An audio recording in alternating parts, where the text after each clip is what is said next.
Excellences, Mesdames, Messieurs les délégués permanents, Mesdames et Messieurs, le changement climatique est un phénomène global. La communauté internationale l'a convenu en 1992 à Rio de Janeiro, lors du sommet de la Terre, en adoptant la Convention cadre des Nations Unies sur le changement climatique. Cette même communauté y répond avec 3 instruments dans le cadre de l'action climatique. La Convention cadre des Nations Unies sur le changement climatique que je viens de mentionner, le groupe d'experts sur l'évolution du climat et l'Organisation météorologique mondiale. L'Andorre participe de façon active à cette action internationale dans le domaine du changement climatique. Depuis 2011, avec la ratification de la Convention cadre des Nations Unies sur le changement climatique, le pays fait face à ses obligations en matière d'atténuation et d'inventaire, mais aussi en matière de communication de manière exhaustive, transparente et conforme aux directives d'application. En tant qu'État membre, l'Organisation des Nations Unies et en tant qu'acteur de cette action internationale, l'Andorre participe également aux travaux du groupe intergouvernemental d'experts sur le climat.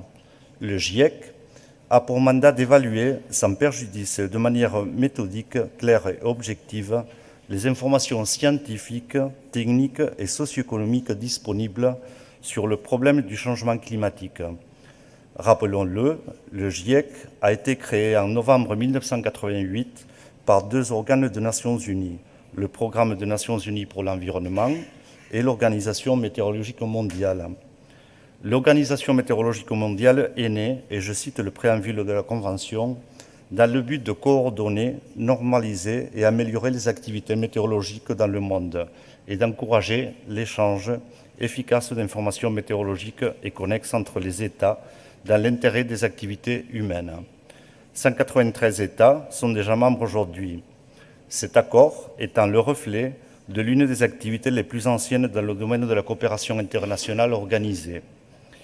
Sous les mêmes principes de collaboration, de coordination et d'homogénéisation qui sont fondamentaux pour la création de l'Organisation météorologique mondiale, l'Andorre collabore avec des services météorologiques voisins.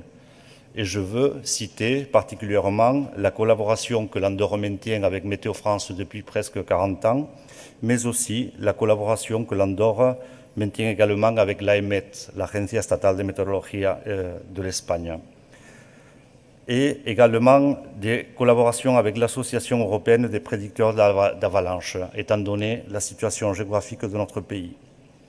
L'Andorre a besoin de plus en plus d'informations de qualité dans le domaine de la météorologie, et pour cette raison, le gouvernement joue un rôle actif dans la modernisation et l'ouverture de notre service météorologique au public.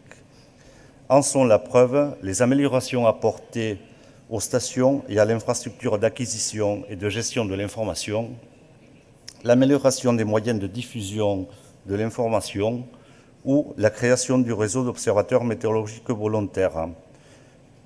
Excellences, Mesdames et Messieurs les délégués permanents, Mesdames et Messieurs, vous vous serez sûrement posé la question sur le pourquoi j'ai commencé mon exposé en parlant du changement climatique. Grâce à nos partenariats, le service météorologique andorran fournit des informations sur les prévisions et les alertes météorologiques et sur l'état du manteau neigeux, ainsi que des informations sur le climat basées sur l'observation, la compréhension et la prévision, toujours en conformité avec le progrès technologique et scientifique dans le domaine. Ces informations visent à assurer la sécurité des personnes et à réduire les pertes des biens matériels face aux phénomènes météorologiques. Elle contribue directement au bien-être, au développement durable et à la résilience accrue du pays face aux phénomènes météorologiques extrêmes dans un contexte de changement climatique. C'est donc dans ce contexte que les services météorologiques doivent contribuer et faire face au défi le plus important pour la survie de l'humanité. Il convient de noter que pour la première fois, le Parlement andorran, à proposition du gouvernement, a approuvé la loi 21/2018 sur la transition énergétique et le changement climatique, qui prévoit dans son article 13 la création du service météorologique national, qui fonctionne, et je cite, comme un service météorologique national selon les termes et les objectifs de l'Organisation météorologique mondiale et qui reste adscrit à l'Agence de l'énergie et du changement climatique. Avec notre adhésion en 2018, l'Andorre devient le 192e État membre, complétant ainsi le cadre de la coopération internationale sur le changement climatique. Andorre participe dans la Convention cadre des Nations Unies sur le changement climatique et au niveau du GIEC. Pour en finir, dans un contexte de plus en plus changeant, dans un contexte qui requiert de plus en plus de collaboration, l'Organisation météorologique mondiale joue un rôle clé. Excellences, Mesdames et Messieurs les délégués permanents, Mesdames et Messieurs, l'Andorre souhaite être un acteur actif de l'organisation. Pour la météorologie, pour le climat et pour l'eau, vous trouverez toujours en nous, en moi, un partenaire décidé à avancer. N'hésitez pas. Merci.